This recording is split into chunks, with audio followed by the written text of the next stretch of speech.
В черкесском языке имена существительные и прилагательные имеют определенную и неопределенную форму.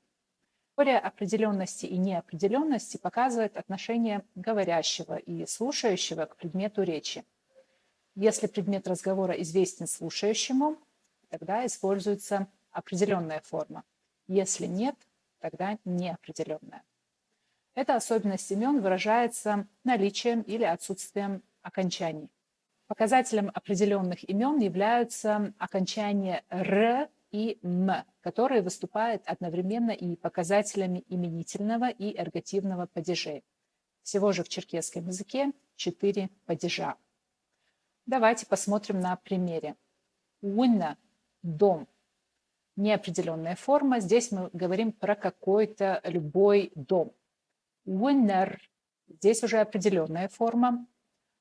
И мы говорим